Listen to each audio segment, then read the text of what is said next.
Ja, hallo zu unserer nächsten Veranstaltung in unserer gemeinsamen Reihe Grenzen, Borders and Identities mit dem Bruno Kreisky Forum und natürlich auch in der Reihe der Veranstaltungen zu unserer Ausstellung Die letzten Europäer. Welcome to our next event in the series of events that we do together with the Bruno Kreisky Forum for International Dialogue in Vienna, Borders and Identities, and also an event in our series of events in the program of The Last Europeans. I welcome you all on behalf of the Jewish Museum in Hohenems, but also on behalf of Gertraud Auer of the Kreisky Forum in Vienna. And I, most of all, welcome Brian Klug from London in our online event. And I'm glad to welcome you here, at least online. We dreamt of having you here live in Hohenems tonight, but still the measures and quarantine rules in Great Britain don't allow you to fly in and back. So we do it online this time and hope to have you here next time in Hohenems and in Vienna again. Oh, what a tangled web we weave. We could also take this as a motto for the technical difficulties we still have from time to time organizing these kind of modern events. But this time it's about unasking Europe's Jewish question and not the Zoom and online questions. The idea of a post-war Europe, you said in advance of this lecture, founded on universal values of human rights, justice, and peace, going by the name Project Europe. But it's a project in crisis, and this crisis is entangled, as you say, into and with the crisis of Judaism, or the crisis of Jewish identity, so to speak. And I'm curious to hear what you will tell us about these two entangled crises and about your attempts to unweave them and to unask Europe's Jewish question, a question that is so much connected today with both the history of Europe and the history of the colonial world and the colonial heritage of Europe, but also so much entangled with the presence of Europe as a continent of immigration and a continent of new questions of otherness and belonging that are so much engaging debates in Europe today. And yeah, I just look forward to you unasking and unweaving and untangling these questions. The floor is yours, Brian, and I'm glad you're here. Just a few words about you in charge of making you familiar to those who don't know yet. Brian Klug is a senior research fellow in philosophy at St. Bennett's Hall in Oxford. You're a member of the Faculty of Philosophy at the University of Oxford, and also a honorary fellow of the Parkes Institute for the Study of Jewish, Non-Jewish Relations at the University of Southampton. You are associate editor of the journal Patterns of Prejudice, and also a member of the International Advisory Boards for Islamophobia Studies, Yearbook, Reorient, the Journal of Critical Muslim Studies, and Negotiating Jewish Identity, Jewish Life in the 21st Century, a project of the Norwegian Center for Studies of the Holocaust and Religious Minorities. You have published extensively on questions of Judaism, of anti-Semitism, Islamophobia, racism, and all the related topics, and there are many. And your books on Jewish subjects include Being Jewish and Doing Justice, Bringing Argument to Life. So this is enough as a preparation for you, and the floor is open for you. Brian Klug, welcome online in Hohenems and Vienna. Thank you very much, Hanno, for that cordial and helpful introduction. Since the lecture is a bit on the long side, I will get right into it. When Hanno invited me to give the lecture, I accepted without hesitation. There were two reasons. First, the invitation came from Hanno. He and I met 9 or 10 years ago, and we hit it off at once. It was a shidduch made in Vienna, where the shadchanit was Gertrude, Secretary General of the Bruno Kreisky Forum. Gertrude included us both in one of her projects, the Vienna Conversations, which explored some of the same issues that are broached in The Last Europeans. So I am delighted that the Forum has collaborated in staging this lecture. Thank you, Gertrude. And having toured the Hohenems exhibition online, let me just say that I think it is outstanding. Now, some museums are merely, so to speak, reliquaries, places where relics of the past are kept. But the displays at Hohenems use the past to focus minds on a matter of pressing importance in the present. The exhibition is educational in the best sense of the word, clarifying, probing, thought-provoking.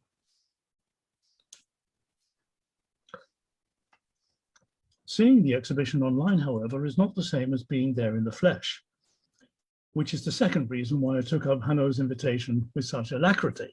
I was hoping to visit the museum, and I wanted to see why it is so widely praised by people I know. Well, we can all dream. The reality is that I am speaking to you from here, my home in the London borough of Hackney. I am not standing at the podium in the Salomon Sulzer Saal. I am sitting at my desk in my study. And when tonight's lecture is over, we will not adjourn together to the nearest beer keller for a hearty drink or three. Instead, I shall wander downstairs to the kitchen to make myself a nice cup of tea. It's a bit sad. Nonetheless, thank you, Hanno, for inviting me. And although I wish I were there, I'm glad that at least I am here. The subtitle of the exhibition is Jewish Perspectives on the Crises of an Idea. And I take it that this crisis or crises is what Felicitas had in mind when, in a recent email, she wrote that Europe today, and I quote her, threatens to throw its Europeanness overboard. Felicitas is one of the curators of the exhibition, and I hope she doesn't mind my quoting her.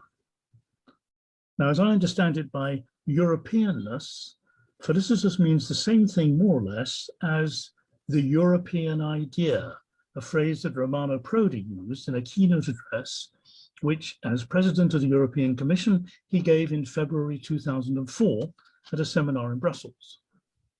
The European idea, said Prodi, was based on the firm determination to make sure the Europe of the future would be different, a Europe of peace, tolerance, and respect for human rights. That was a quote. Different from what? Different from the past, from the old Europe of war and atrocity. The horror of the Shoah, I'm quoting again, the horror of the Shoah and the terrible loss of life caused by the Second World War, Prodi explained, deeply marked Europe's founding fathers. Well, that is to say, the founders of the new Europe that he represents. The Europe of today, said Prodi towards the end of his Brussels speech, I'm quoting again, is not the Europe of the 1930s and 1940s. He added, we must never forget what happened then, because remembering the past is a way of ensuring that such terrible events never recur, end of quote. When Felicitas says that Europe today threatens to throw its Europeanness overboard, she is suggesting, I think, that Europe is in danger precisely of not remembering its terrible past and forgetting that it has rejected it. We see this in the rise of populism and nationalism in a number of European states. But remembering can also be problematic. A lot turns on how we remember. In his keynote address in Brussels, Prodi recalled that, I quote him, the first thing I did after my investiture as president of the European Commission was to visit Auschwitz. Not for one moment would I criticize this, quite the contrary. But if there is a crisis of Europe today, it is due in part to the way in which Europe, New Europe, Prodi's Europe, remembers Auschwitz, and more generally, remembers the Jewish question. As I see it, the crisis of Europe into which Jews are woven is simultaneously a crisis in Judaism, and this is the wager of my lecture. But I should warn you that the lecture is work in progress. My thoughts on the subject are somewhat raw and not yet fully organized. A remark of Rabbi Tarfon's from the Mishnah comes to mind. He says, "You are not obliged to complete the task, but neither are you free to give it up." Well, I hope it is not a chutzpah to have accepted Hanno's invitation, but failed to complete the task tonight.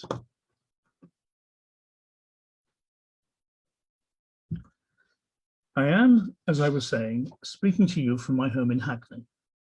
But given that my focus is on Europe's Jewish question, Hackney is not an inappropriate place to be. Having been kicked out of England by King Edward I in 1290, Jews had to wait until 1656 before Oliver Cromwell let them back in. Within 20 years, a certain Isaac Alvarez, a Sephardi Jew, bought a house in Homerton, which today is part of Hackney. Hackney also includes the district of Stamford Hill, which has the largest population of Haredi, ultra-Orthodox Jews in Europe. Strolling on the local streets and in Clissold Park, you discover that Yiddish is not a dead language. What is more, my mother was born in Hackney, and my father probably too. By the way, when we were growing up, my parents spoke Yiddish to each other, but only when they didn't want the children to understand them. The school they went to, Newington Green, is up the road from where Reva and I live. My life is here. In short, if I can call any place on this planet Heim, home, it is precisely here. But Benjamin Netanyahu, the Prime Minister of Israel for the time being, begs to differ. He thinks I'm under a misapprehension.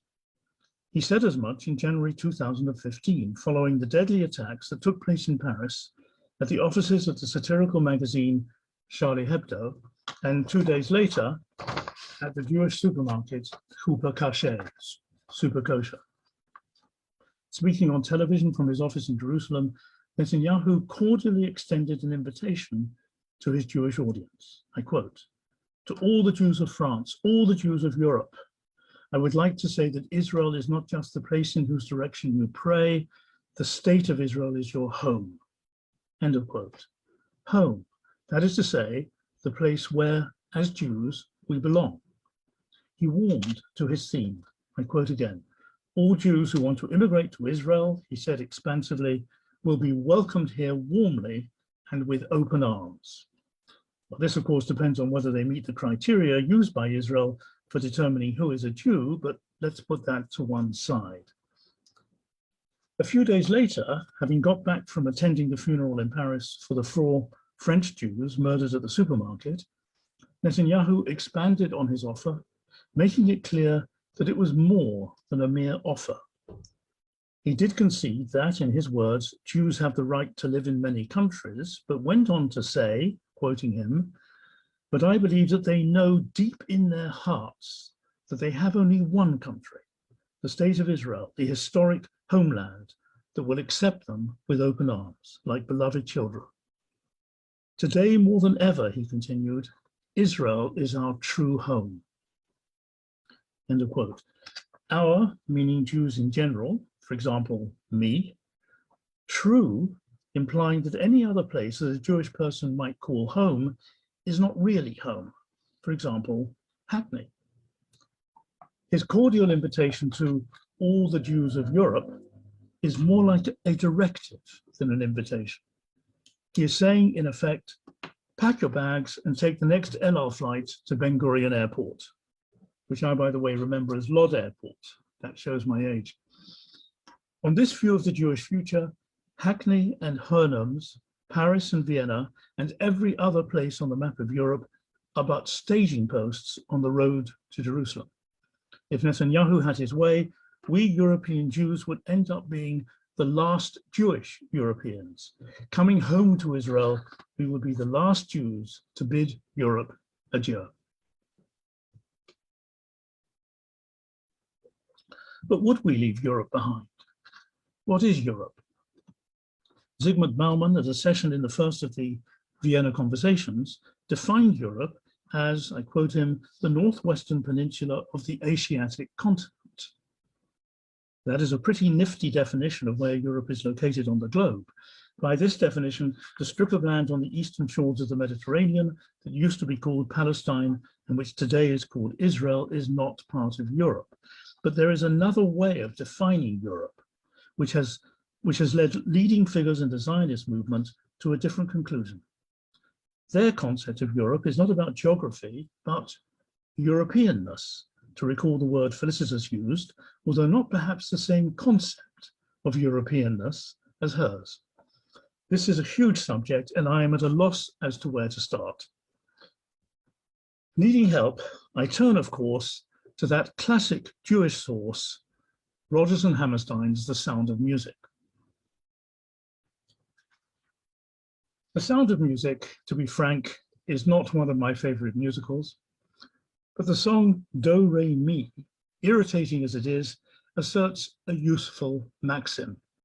In the opening line, Maria, played by Julie Andrews in the 1965 film version, intones, "Let's start at the very beginning, a very good place to start." Applying Maria's maxim, I shall start with Theodor Herzl's Der Judenstaat, the state of the Jews, or as it is usually translated, the Jewish state, published in 1897. There were earlier Jewish writers who anticipated Herzl, but it is not unreasonable to treat his pamphlet as the very beginning of political Zionism. Now, everyone is familiar with the title, but the subtitle, An Attempt at a Modern Solution of the Jewish Question, tends to be overlooked. Yet it is the key that unlocks the whole text. It tells us that the text provides an answer to a question that it asks, the so-called Jewish question.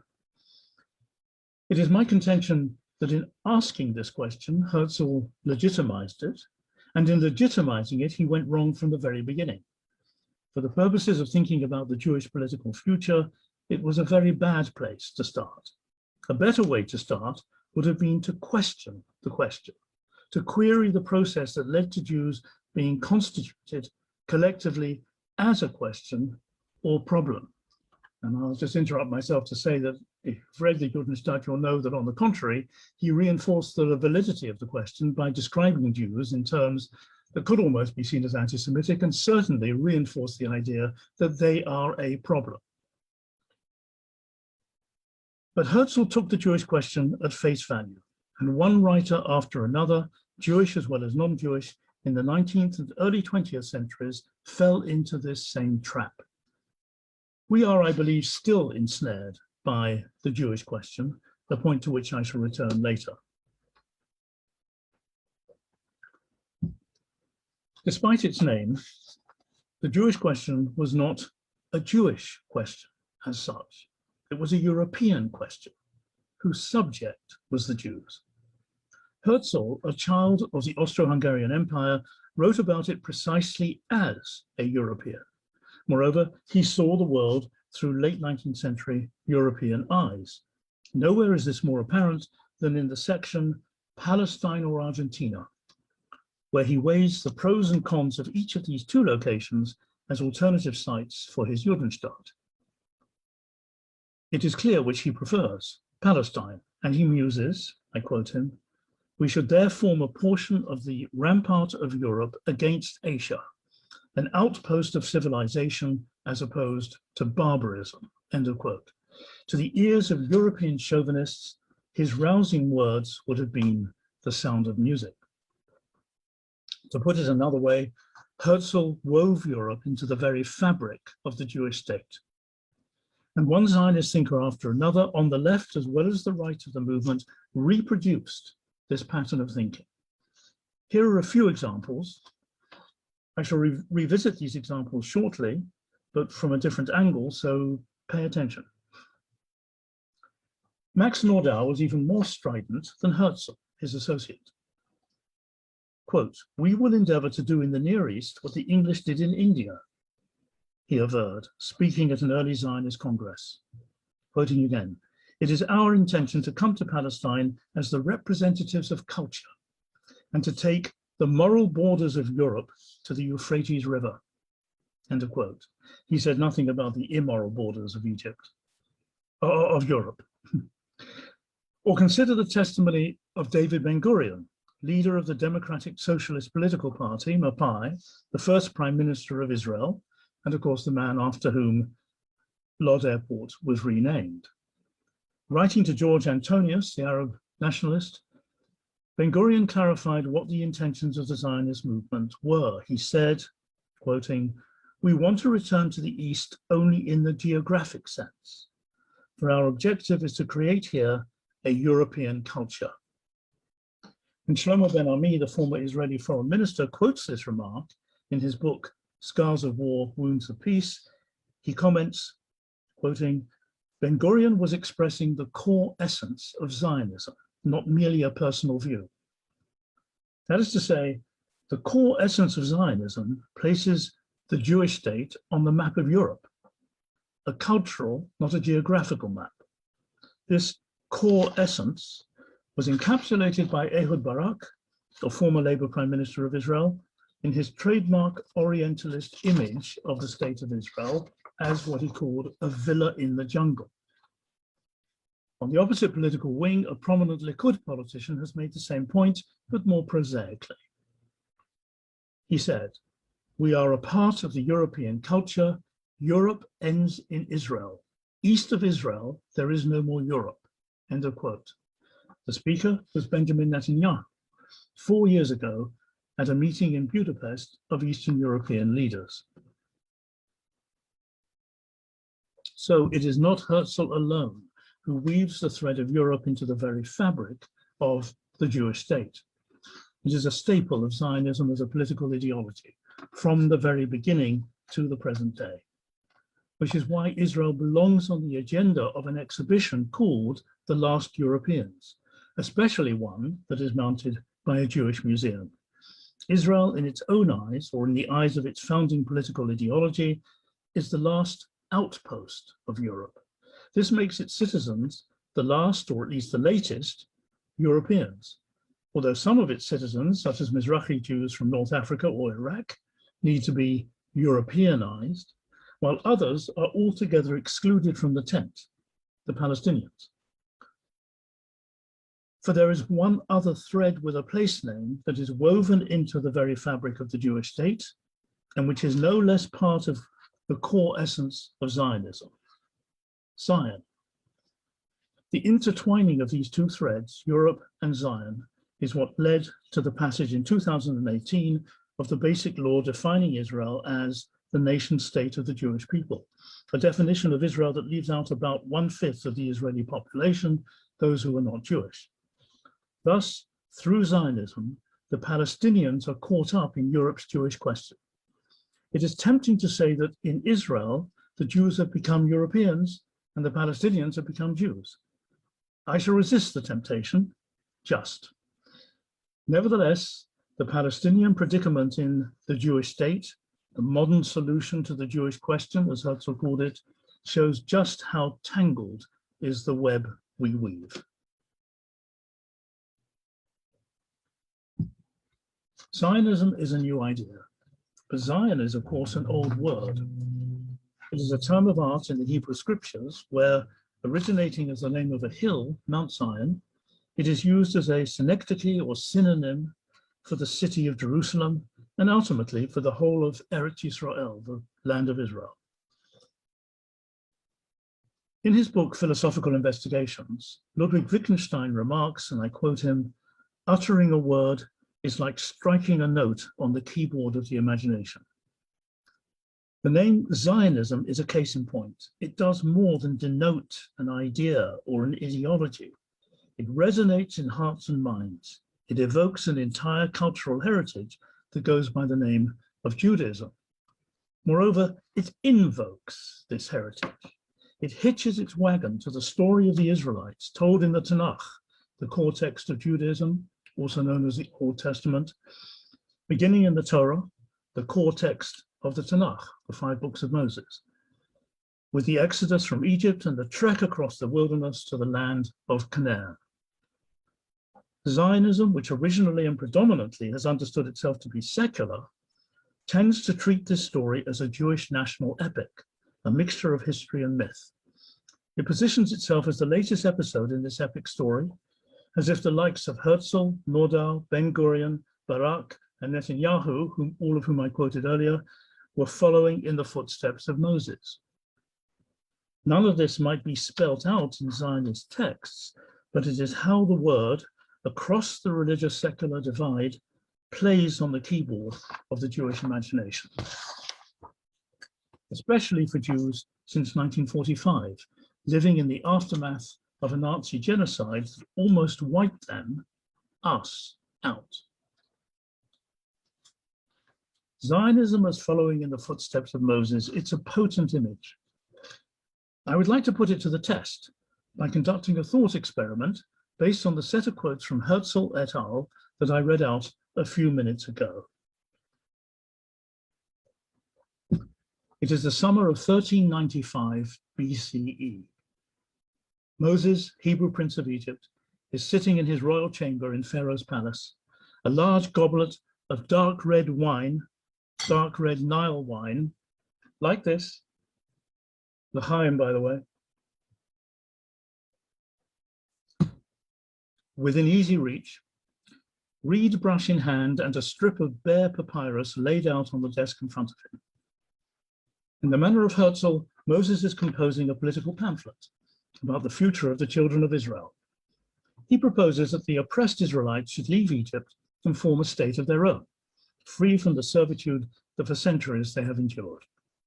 As I peer through the mists of time, I seem to be able to make out the title of Moses's pamphlet. Translated into modern English, it is The Israelite State, an attempt at an ancient solution of the Israelite question.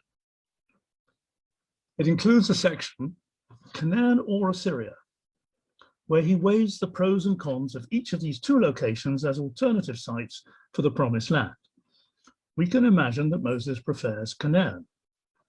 But can we imagine Moses writing in the idiom of Herzl, "We should there form a portion of the rampart of Egypt against Asia"? I think not. Or this in the idiom of Nordau, "It is our intention to come to Canaan as the representatives of culture and to take the moral borders of Egypt to the Euphrates River." Or saying, like Ben-Gurion, that in Canaan, our objective is to create an Egyptian culture. Finally, are we able to contemplate Moses telling the children of Israel, a la Netanyahu, "We are a part of the Egyptian culture. Egypt ends in Canaan. East of Canaan, there is no more Egypt." The mind boggles. For Moses, liberation from oppression in Egypt did not mean carrying Egyptian culture on the shoulders of the Israelites through the wilderness and replanting it in Canaan. The story of the Exodus from Egypt is about a radical rupture from a dominant culture, not a project of importing that culture into another territory. The parting of the Red Sea signified a clean break with Egypt. It meant leaving Egypt behind, not just physically, but culturally. The book of Exodus dramatizes this idea by stipulating that only the Hebrews, not the Egyptians, have safe passage through the channel. Furthermore, for 40 years, the people wander around in the wilderness. Why? They had basically one job to do, whether they did it simply by dying or by any other means: lose their Egyptianness. In short, Herzl was no Moses. The spirit of Zionism could hardly be more antithetical to the spirit of the biblical Exodus, the story that lies at the heart of the identity of Am Yisrael, the Jewish people. I said earlier that the Jewish question was not a Jewish question as such. It was a European question about the Jews. Zionism was conceived as an answer to this European question. And the answer, a political ideology on ethno-national lines, is as European as the question. But over time, Especially since the creation of the State of Israel in 1948, Zionism has come to be understood as an answer to a Jewish question. The question, who or what is Am Yisrael, the Jewish people? Or what does being Jewish mean? Or what is Judaism? Britain's current chief rabbi, Ephraim Mervis, calls Zionism, and I quote him, one of the axioms of Jewish belief.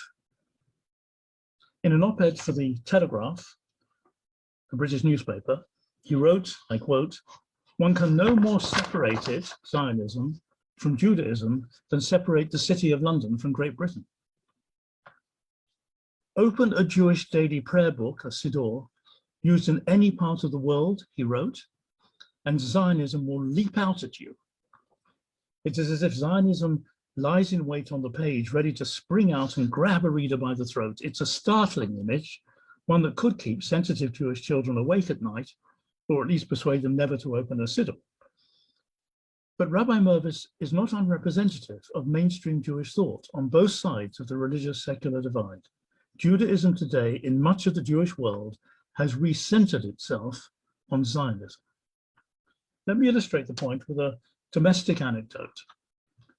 When Riva and I got married, I visited the Beth Din, the court of the chief rabbi, to deal with some paperwork.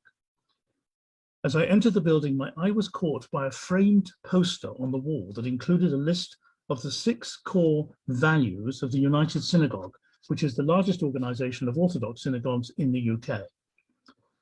5 items on the list were values that would have been familiar in some shape or form to Jews anywhere and at any time in history: spiritual growth and practice, lifelong Jewish learning, and so on. But the 6th value stood out as something new: the centrality of Israel in Jewish life, as if this were on the same level as the other 5 values. Moreover, the United Synagogue evidently saw no tension between this item and the first on the list, the welcoming of every Jew into the synagogal community, as if necessarily every Jew puts the state of Israel at the center of Jewish life. At the same time, the state of Israel itself has appropriated Judaism, or at least the Jewish people, to Zionism. So, for example, Netanyahu visited France a few years ago in an official capacity to take part in a ceremony commemorating the roundup of Jews by the police in Vichy in 1942. And he presented himself as speaking, and I quote, "on behalf of the state of Israel, on behalf of the Jewish people," one thought. Thus conflating the two. This conflation is essentially the meaning of the nation-state law to which I referred earlier. Yaakov Yadgar, professor of Israel Studies at the University of Oxford, sums this up as, in his phrase, the nationalization of Judaism. And his meticulous analysis exposes how this nationalization has created, again in his words, Israel's Jewish identity crisis. That is the title of his book, by the way, published last year. But as we have seen, the crisis caused by the interweaving of Zion in Europe is not Israel's alone. It is also a crisis of Judaism. Oh, what a tangled web we weave. The web we weave is even more tangled than this. For if the thread of Europe is woven into the fabric of the Jewish state, the thread of Judaism, or the Jews, is woven into the idea of Europe, and has been from the very beginning. But to get our bearings, I shall do the opposite of what Maria's maxim advises. I shall start at the very end, in the present, and look back down the centuries. In what I am about to say on this topic, which is enormous, the topic is enormous, I shall paint with the broadest possible brushstrokes, not with the careful craftsmanship that a good historian would bring to the task. But I am no historian. I am trying to see the wood for the trees. I expect we all are. Inevitably, this means not seeing most of the trees, or seeing only enough of them to enable us to infer the contours of the wood, its overall shape. I'm trying to get the hang of the larger picture, the big picture, so we can see ourselves within it, and seeing ourselves plan our future.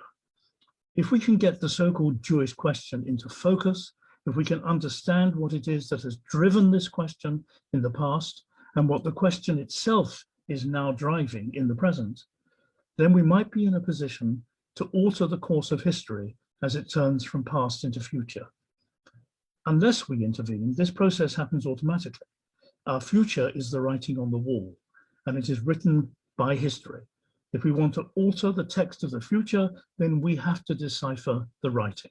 If we want to unsnare ourselves from the Jewish question, it is not enough to refrain from asking it. We have to unravel it and then repudiate it. We have to unask it. Ultimately, this is a collective and political project. Therefore, Hanno, I'm afraid I am not going to be able to deliver on the idea that I will myself personally conduct this unraveling and unasking.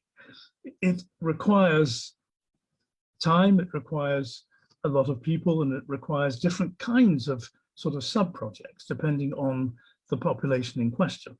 So the left, for example, has its own job to do in unasking the Jewish question that it valorized from Bauer and Marx onwards, and so on and so forth. In the time that's left in this lecture, I shall do no more than gesture towards the scope of this project.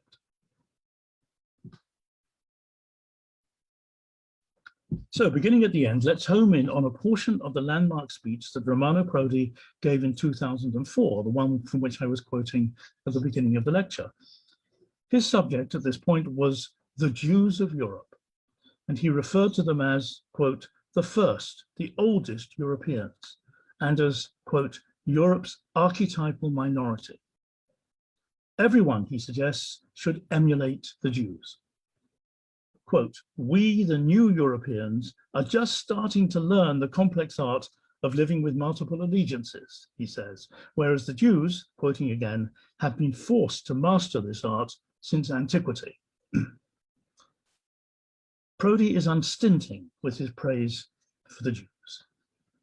Despite being persecuted, I'm quoting him now, they have made an immense contribution to European culture, not only as individuals, quote, but also as a community.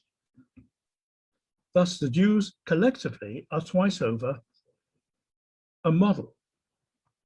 Quote, the values that have guided them through the centuries, says Prodi, have provided a reference for us. Note that the entire passage is structured by the grammar of us and them. Given the centuries of denigration and vilification, there is something wondrous about this testimonial to the Jews of Europe, who used to be the foil against which Europe defined itself, now are being set up as the model for Europe to follow. But it is also somehow unsettling. It certainly makes me, as a European Jew, uncomfortable. Once again, Jews as a group are being singled out.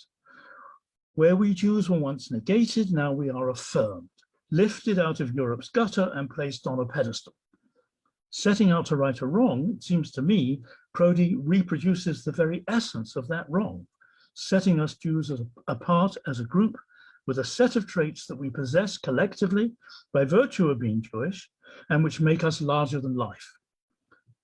This is another variation on the theme of Jewish otherness. The term, the Jewish question, became current in the 19th century, along with equivalent phrases that refer to other groups, for example, the Armenian question, the Macedonian question, the Irish question, the Belgian question, the Polish question, and so on. All such questions, including the Jewish, tend to be lumped together under the broad heading of the national or nationalities question. But this is misleading. Just because all these phrases have the same form, it doesn't mean they have the same significance. The Jews were not simply another case of a European nation whose future on the political map of modern Europe was the subject of a question. On the contrary, whether the Jews collectively are a nation in the modern European sense was moot. It was an integral part of the question in the Jewish case. And while this also applied in different ways to certain other groups, the case of the Jews was radically different. Think, for example, of the Kurds or the Basques. There is a similar sort of question there about whether or not they constitute a nation in the modern European sense, and therefore there should be a state that is attached to them, etc. But it's not the same thing. In the case of Jews, our collective status was seen as problematic by Europe for 1,000 years or more before the political formations that were the subject of the national question in the 19th century came into being. I said earlier that the Jewish question is a European question about Jews. But although ostensibly about Jews, ultimately it is about Europe. It is about Europe via the question of the Jews. It always has been, ever since antiquity and the days of the original European Union, as it were, the one whose capital city was Rome rather than Brussels. The very beginning of this story is the conversion to Christianity of Flavius Valerius Constantinus, otherwise known as Constantine the Great, Emperor of Rome. Constantine, in the 4th century, converted on his deathbed, and his conversion was perhaps the most significant legacy for Europe and for the Jews. From this point on, Europe, by any other name, uses the Jews to define itself. The question, which we might now rename the European question, was this: what is Europe? Answer: not Jewish.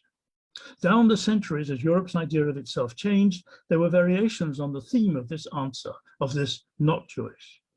Prodi's answer is the opposite. What is Europe? Jewish. Different answers, same question, same preoccupation. Europe seeking to define itself and using the Jews to do so. In short, the Jewish question as an issue for Europe, the Jewish question existed as an issue for Europe avant la lettre. Seen as being in Europe, but not of Europe, the Jews were the original internal other, the alien them to the European us.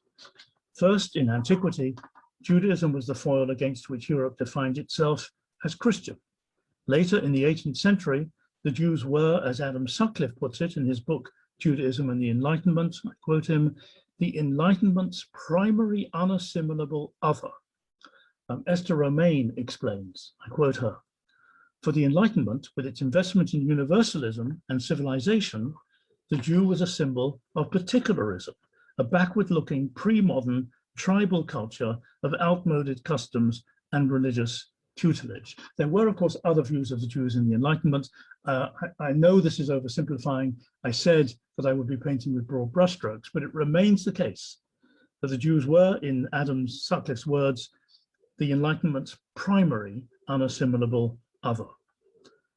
Then in the following century, the 19th century, the symbol flipped. I'm quoting Esther Romaine again. For a nationalism based on roots, the distinctiveness of cultures and allegiance to a shared past, the Jew was an uprooted nomad or a suspect cosmopolitan, aligned with abstract reason rather than roots and tradition. End of quote. That is to say, Europe saw itself in the 19th century as a patchwork quilt of ethnic nationalities. And the question arose, how do the Jews fit in? Do they fit in? If they do not, what is to be done with them or with their Jewishness? This was the Jewish question in the 19th century. The national question was about ethnic difference and how Europe should deal with it. The Jewish question was about the alien within, so deep within both, if you like, conceptually, but also historically, as to be internal to Europe's idea of itself. The title of the latest book by Adam Sutcliffe, What Are Jews For?, is apropos. Great book, I recommend it, by the way. We Jews have played the role in Europe of being the reference point for the idea of Europe in any given period, as if this is what we are for. We still play that role. Prodi and Project Europe have changed the answer, but not the question.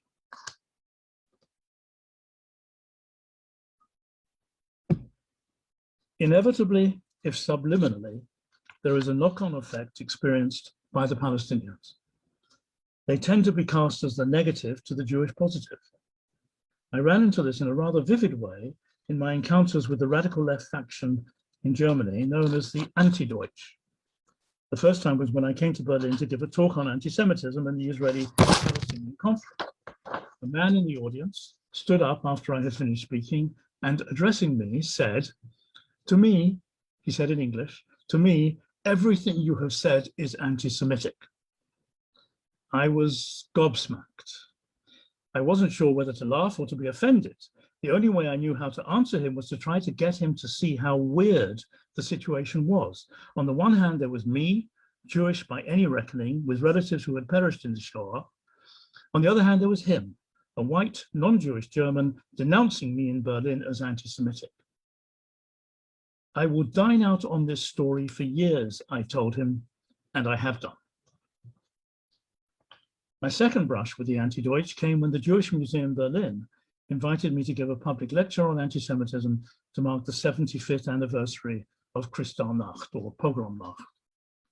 A certain campaigner against anti-Semitism, who shall remain nameless, again white, German, non-Jewish, left-wing, launched an international campaign to get me disinvited. He compiled a 25-page dossier in which 17 hand-picked, high-profile people took turns to say how reprehensible I am. What brought this about? The sole trigger in both anecdotes was my critique of Zionism as an idea and criticism of Israel as a state. That's it, full stop. What does this signify? Well, to begin with, the anti-Deutsch are more Deutsch than they think. I'm thinking when I say this of developments like the Bundestag passing legislation in May 2019, criminalizing boycotts directed at Israel. But it is not Germany alone. It seems to me that there is a wider tendency in Europe, New Europe that valorizes the Jews collectively to ring-fence Israel and Zionism, protecting them from criticism that goes at all deep, as if this were the way to reckon with Europe's Nazi past, as if this were the lesson to learn from Auschwitz, as if this were how to obey the imperative, never forget. But actually, it's just another way of failing to treat Jews collectively as normal human beings, which Europe has managed to do throughout its entire history from the beginning to now, with dire ramifications on top of that for others. In the old Europe, Jews paid the ultimate price for the Jewish question with the Shoah. As the Shoah led to the Nakba, the cost was transferred to the Palestinians. Now the Palestinians are paying the price again. They pay twice over, once for Jews being the stigmatized other of Europe, and a second time for Jews being the valorized other of Europe. First, they pay the price for the anti-Semitic exclusion of Jews in Europe. Then they pay for their anti-Semitic inclusion. Heads they lose, tails they lose. It is a double whammy, where both whammies are the consequence of Europe's immersion in its own question. Oh, what a tangled web we weave.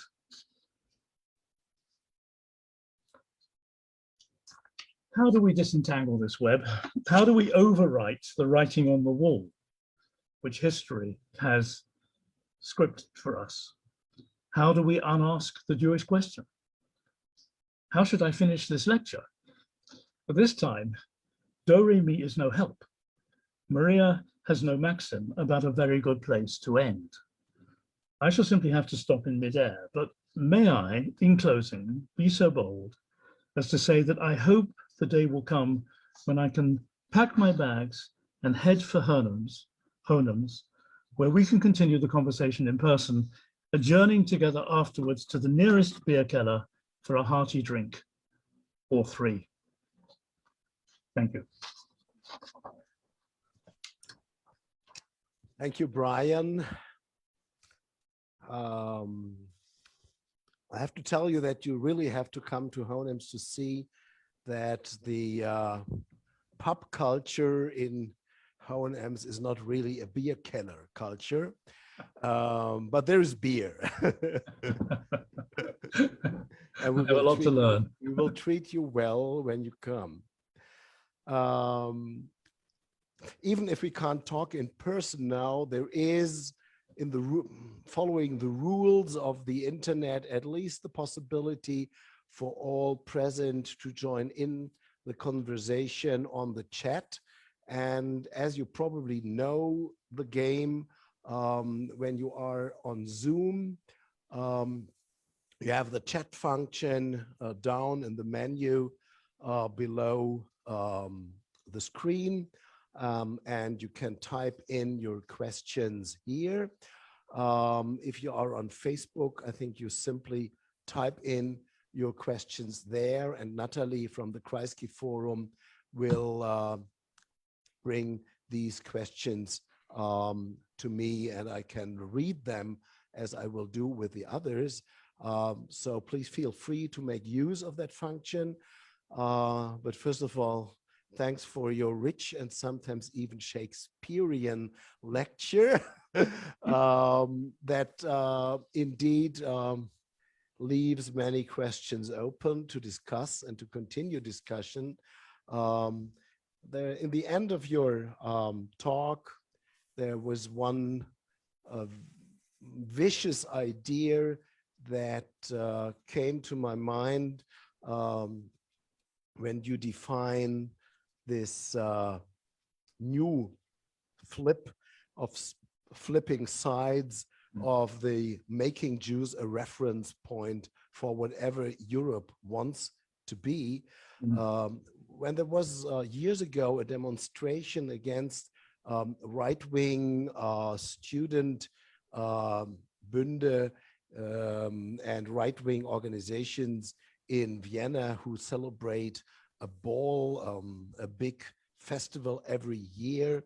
There was a demonstration, and Heinz Christian Strache, then the leader of the FPÖ, the right-wing party of Europe, Austria, said the memorable sentence, "We are the new Jews." It was like Kristallnacht when these leftist demonstrators attacked us, the victims of today.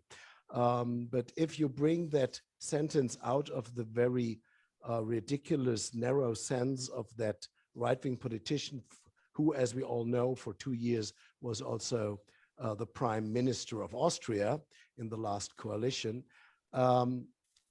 when we take Prodi together with what we see today and not follow the temptation to say that Prodi is also another epoch, which in one way or the other might be true. The epoch after the reunification of Europe, when everybody dreamt of liberalism and democracy for all of Europe. But if we take it together with what we see today, and which is the rise of nationalism, at least in many of European countries, and the rise of nationalism in the official official Israeli political culture, isn't it a bit like that Europe as a whole says that we are the new Jews. We take the lessons from the past as long as you Jews be our outpost at the border of Europe, our fortress at this new liminal space in the Middle East, where we define the border of our sphere of interests. What would you say about that vicious? Well, that's a very rich set of remarks, Hanno. I'm going to start at the end and then go back to one or two things you said earlier. I think that there is a kind of paradox about the affirmation of Israel as the state of the Jewish people by Europe, insofar as Europe sees itself as embodying Project Europe, Prodi's Europe. Because the point of New Europe that was supposed to come into existence after the end of the Second World War was precisely to not be the old ethno-national Europe that had led to the 30s and the 40s. And that's why I quoted Prodi as saying, Europe today is not the Europe of the 30s and the 40s. That was the ethno-national idea that supposedly had been superseded by the new idea of a Europe based on universal human rights and tolerance and peace and all the rest of it. Nonetheless, because of the way in which Jews came into this story, Europe finds itself valorizing what is essentially an ethno-national state, the state of Israel, a state that is based on the old Europe, on the old idea that the new Europe supposedly has rejected. And this is yet another example of what I mean when I say, what a tangled web we weave. By the way, I'm probably not the only person here who imagines that that is a quote from Shakespeare, but in fact, it was a quote from Walter Scott from his poem Marmion. But it's worthy of Shakespeare. It's a wonderful line. And as Reva said to me, you could imagine, I think, Puck saying it in Midsummer Night's Dream. The point is that lines have got so crossed and so entangled that contradictions like that aren't noticed. A contradiction in which the new Europe is endorsing a state that internalizes the old European idea of an ethnic nation state, Israel as a nation state of the Jewish people, which is the very model of Europe that the new Europe rejects. Similarly, I think, when you turn from Europe to call it Judaism, there is a kind of contradiction involved in a tradition that has always been centered on certain texts and certain, if you like, values and principles, suddenly seeing itself as essentially Zionist, if you will, allowing itself to be nationalized, as Yaakov put it. So when I talk about the tangled web, part of what I mean is that there are lines of thinking that are inconsistent with each other that somehow are cohabiting our minds. And part of what I mean is that so many different peoples get caught up in this. And of course, today, the obvious example, in a way the most vivid example, is that of the Palestinians in Palestine, Israel.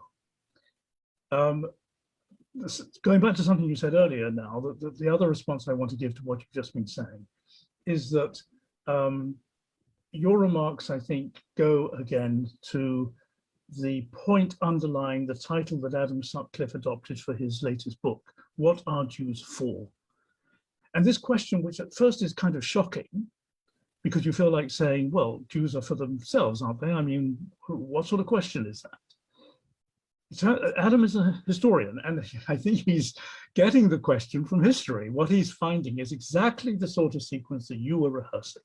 Over and again, the Jews are used for a particular purpose within Europe. They serve a role, they have a function for Europe. The flipping from the 18th century to the 19th century that I talked about, from Jews being seen as the antithesis of the universal to being seen as precisely the universal, the cosmopolitan, and therefore an antithesis to the particular, that flipping is sort of, as far as I can, to my eyes, is repeated when Prodi flips the role of Jews from foil to model, from demon to ideal. So it continues.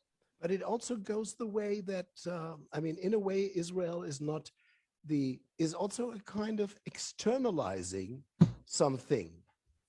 Yes. I mean, all this burden of being straightforward ethno-nationalist is now by way externalized, and by that coming back. But I have a few of comments and questions that I would like to read. Right. And I will start with a question by Susan Cohen-Unger, who asked, it would be so good to be treated as normal human beings, but how can we Jews do that too, for starters, as many of us insist on being special and separate? Well, I think that's a very interesting question, because what's tricky about it is that the question lies on the cusp of, as I see it, of two different contexts. One context is provided by a world that has been basically hostile to Jews and seen them as separate, set apart, perhaps viewing themselves as special in a negative way. And that is something that, of course, has been part and parcel of what we call anti-Semitism. On the other hand, there is also the Jewish context for those ideas, the notion of being set apart. It's difficult to address that in this particular forum. I have written about it precisely in those terms, the idea of the Jews as a people apart and what that can mean, and why, on the one hand, it is a dangerous idea because it can prevent us from thinking of ourselves and encouraging other people to think of us as normal human beings, as the questioner picked up, but how, on the other hand, it could also be a way of registering the commitment to the covenant in the biblical story, which is an attempt to kind of lift a people above the level of being merely a tribe, being merely ethno-national. And that ambiguity is just, I just think you can't dissolve it. It's there. And the question, therefore, is which context are we talking about? I would offer you another flippy, paradoxical comment, which comes from Jack Kessler from Philadelphia. I submit two thoughts. Israel is actually a suburb of New York, which itself is a multi-ethnic place. And second, despite the quotes of various Jewish Israeli figures, most Israelis think of Israel as being actually a Middle Eastern country. Well, it depends on what they mean by that. I mean, of course, it's a Middle Eastern country in the sense that it is situated geographically in that part of the world. Of course, it's a Middle Eastern country in the sense that its fate is bound up with the politics of its neighbors who are Middle Eastern. So there are more than one way in which it's natural for Israelis to think of themselves as Middle Eastern, but I don't think that that goes to the heart of the issue that is raised here, because that is about the underlying identity of the culture of this state. And it may be true that Israel is like a kind of suburb of New York, which is also multi-ethnic, but the difference is that the Palestinians are not included in that, under that tent, or they're only included as second-class citizens, or they're included on sufferance, or they're included with a view to excluding them, and so on. In fact, they are included in something like the way the Jews were included in Europe, that is to say, essentially excluded. And that was why I nearly said that if the Israelis have become the European, that if Jews have become European in Israel, Palestinians have in a way become the Jews. I didn't say that because I think that is a problematic for a couple of reasons. If I may, I'll just briefly say why and then surrender to the next question. First has to do with a point you were making earlier. So many people make this claim, we are the new Jews. It's almost a cliche. But it's worse than a cliche, because from a Jewish point of view, it really does turn us into nothing more than a symbol. We cease to be flesh and blood human beings altogether when our name, our very name, can be bandied about that way and claimed by different people. So I'm reluctant to contribute to that. Secondly, it's not, in any case, it's not quite analogous, because I think it's fair to say that the Palestinians are the internal other of Israel. The Israeli Palestinians are the internal other of Israel. I think you can say that. And that is reflected, of course, in institutions, institutional discrimination within Israel. But it's not quite like the case of the Jews in Europe going back something like 1,700 years or whatever it is, which in turn was preceded by the most sort of fundamental negation of the Jews of all, which is when the church came into being precisely as not the synagogue. That kind of negating of Jews and their becoming the internal other of Europe when it became Christian is not really mirrored in the Israel-Palestine case. So I stopped short of the temptation for that reason, but nonetheless, I think that despite what the questioner is saying, and I accept the validity of those points, it doesn't go deep enough into the question of identity.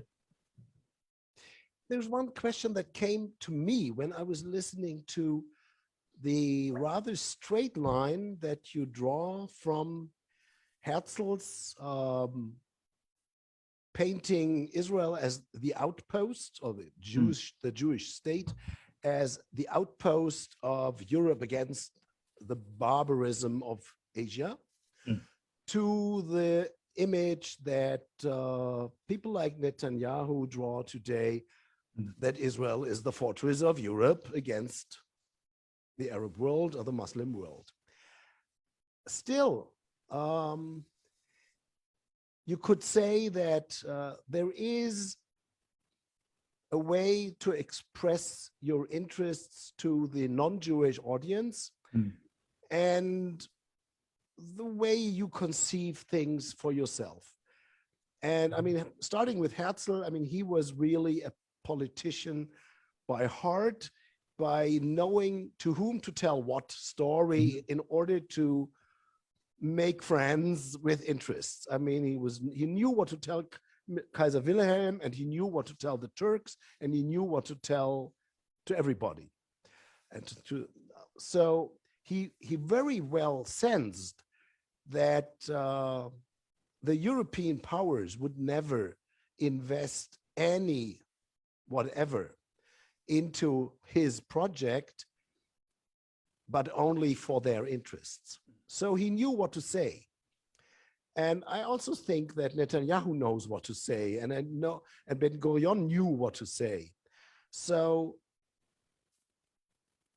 you could say that they simply wanted to have a place for the Jews after all these European catastrophes, a safe place. And I mean, I know that this could be a cheap answer, but it's also a very truthful answer, because we know what European history was.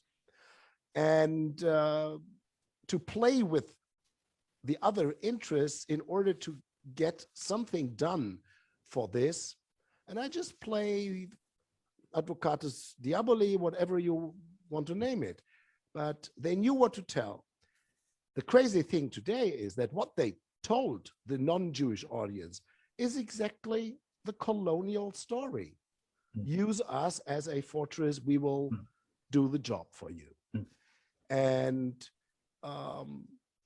that is also providing certain misunderstandings, I think, of the whole story that we should also be careful about, isn't it?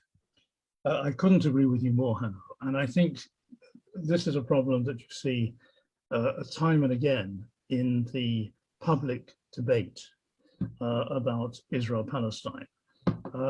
Especially on the left, there is this tendency to see the entire sort of national project, if you like, of Israel purely in terms of European settler colonialism. And I certainly did not mean to argue that, because I have, in fact, argued against that in various places over the last few years.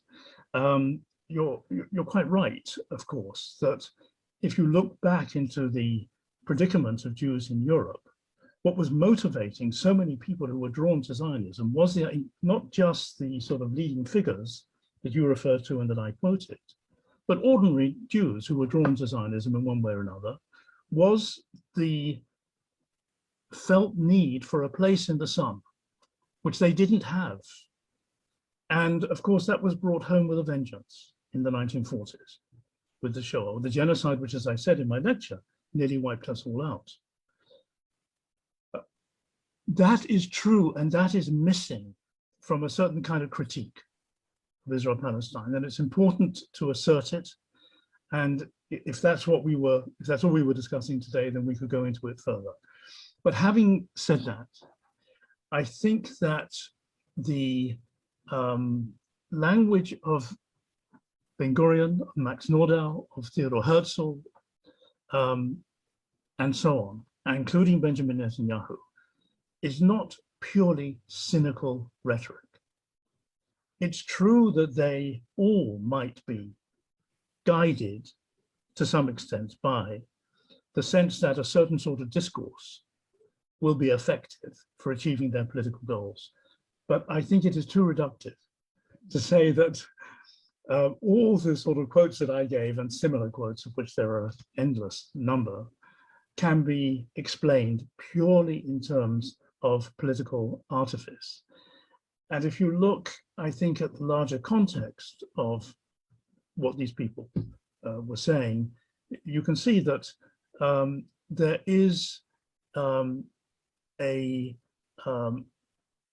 there is a direction that their language takes, which is essentially based in nearly all cases, it's based in Europe rather than Judaism. As a matter of fact, the argument that they were using language in order to achieve their goals perhaps works better when you talk about the way in which they invoke Judaism. So when Netanyahu talks about the historic homeland, when he uses language that appears to be addressed to Jews in the context of Jewish culture and Jewish tradition, I really wonder. I mean, Zionism, for one thing, to some extent, was a kind of rebellion against all that. And when I said in my lecture that it was originally and predominantly secular, that was a sort of understatement. There was always a kind of religious wing very early on, which called itself Mizrahi. But by and large, this was an attempt to throw off the authority of the rabbis and everything that the rabbis represented, and to reinvent Jewish identity with the so-called new Jew, or the muscular Jew of Max Nordau. The whole thrust of it was to transform what it meant to be Jewish, not just to find a place in the sun for Jews as they existed. And in fact, Herzl's idea was that when Jews come to the Judenstaat, they'll cease to be the way they are in Europe, where they are reviled for being. I mean, with Herzl, I'm not so sure, because everything that he expressed as his dreams of how this country would be is more like the Viennese still. It's still the Viennese way of life. And if you look into his second book, he's talking about a world in which everybody goes to his own synagogue, temple, or mosque, and the state would never interfere into that, which is far away from the reality that we know. Yes. Even if we maybe can't believe in this book of Herzl either, because he also had an audience for this. But there's a famous proverb of Adorno about the Germans that they can't tell a lie without believing in it. But it could be the other way around. You cannot tell lies for long without starting to believe in it, because a lie in that you don't believe, you will never present very successfully. And there's one thing that I think is pretty much different from the Netanyahus of today.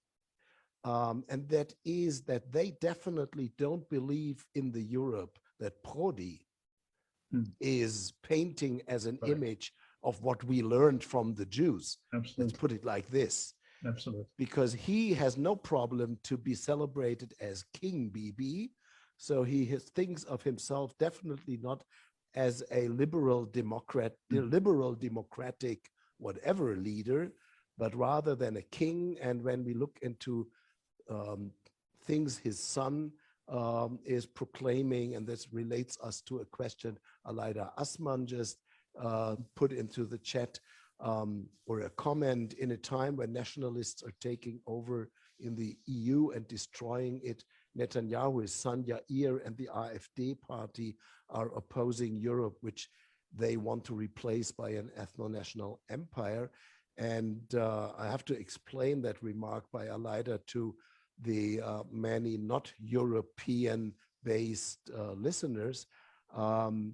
It's about a year ago that Yair Netanyahu was angry about the fact that the EU supported the peace event of the combatants for peace in Israel, Palestine, who celebrate or who commemorate the victims on both sides a day before Yom HaZikaron, the Israeli heroes' Memorial Day of fallen soldiers. And the EU representative supported that event, and Yair was furious about that, Yair Netanyahu, and posted on his Twitter account that the EU will be lost anyway, and Schengen is dead, and Europe will be free, democratic, and Christian again. Yes. And that slogan was immediately taken by the AfD, the German right-wing party, as a slogan. They posted that in with the picture of Netanyahu, Yair Netanyahu, together everywhere, and were waving Israeli flags in the way they do. So while Mr. Prodi is still celebrating a liberal, democratic, open, tolerant, multicultural, and whatever inclusive Europe as the heritage, at least, of the Jews Europe has lost, the Netanyahu clan is definitely defining Israel and also Europe on completely different terms of trade, as Christian national and mono-ethnic entities. Interesting to hear that from a Jewish leader. So I think there are a lot of twists and flips between Prodi and us, at least, as well. Absolutely, and this is a perfect example of just how tangled the web is that we weave. When I talk about unasking the Jewish question, what I have in mind in the first place is analyzing that web, disentangling these threads. Now, that doesn't necessarily mean that there will be a clear and simple resolution to the question. And certainly, when it comes to Jewish identity itself, I noticed that someone in the chat said that they can cope with their Jewish identity being paradoxical, ambiguous, and complex, and I welcome that statement. That's exactly, actually, that could have been me talking. So it's not so much a question of ironing out all the creases in our identities. It's more a question of understanding what the creases are and whether or not we are somehow deceiving ourselves or being deceived by others. And your example just now is a good example, is a good illustration of either deception or self-deception. If you have a Europe that sees itself as having superseded its ethno-national past, endorsing and valorizing a state whose prime minister valorizes that past, you have there, it seems to me, a kind of intolerable contradiction. And either someone is deceiving someone else or someone is being self-deceived. Well,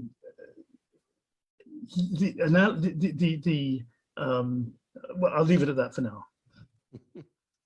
Yeah, we anyhow have to come to a conclusion now. By the way, there is a very nice comment by Gertraud in the chat saying that we have definitely to revive the Vienna conversations. I think we will be happy to join in, Gertraud. And so just for all the crowd on Zoom and on Facebook, this would be your chance to give a last comment or question, because if not, I would simply thank Brian for this excellent lecture and the way he put so many thought-provoking ideas on the table that we probably will have a lot to work on them. There are a few thank yous on the side of the chat that I'm not going to tell everybody because it's too flattering. But what I also want to do is, making you waiting for a lecture with Brian in Hohenems at some point. We will have that chance, and we will take you not to the beer keller, but to other nice places that we have here, either in summer in gardens or in winter in somewhat. Next week, which is Tuesday, June 8. We will, in a way, continue this debate and discussion with Nathan Schneider from Tel Aviv, who will speak about the dilemma of Jewish cosmopolitanism, particularly speaking about Hannah Arendt, but also about others like Walter Benjamin or Memi, and quite a number of Jewish cosmopolitans. I also would love to tell you that there is a book that we love to sell. It came out of the exhibition that we are now presenting, The Last Europeans, and is about one family that is not only full of last Europeans who did not only experience the European catastrophes, but also wrote extensively about that from various points of views, and had their European ideas before and after the Shoah, the Brunners, but they are also connected with H&Ms and Trieste, Vienna, Frankfurt, New York, London, lots of other places. They have a story to tell. And Hannes Sulzenbacher wrote an excellent book about it, The Family Brunner, A European Jewish History, H&M's Trieste, Vienna. And actually the book is also in English available, that I tell to the English-speaking part of the crowd. You can see it on our website. You will get note about that, and we love to send that to all in the world. And yeah, that's it for this evening. Thank you, Brian, again. And to the crowd that is more close, the museum is open. We are able to host visitors again, welcome people in the exhibition, in the garden, in the cafe, treat you well, hope to see you, and best to all of you. Thank you, Hanno, for virtually having me in H&M's. And I want to close by paying tribute once more to the museum, because I really think that the exhibition is outstanding, but the whole approach that you take and that your curators take is an example, a model, if you will, for other museums to follow. Thank you, and goodbye. Bye-bye.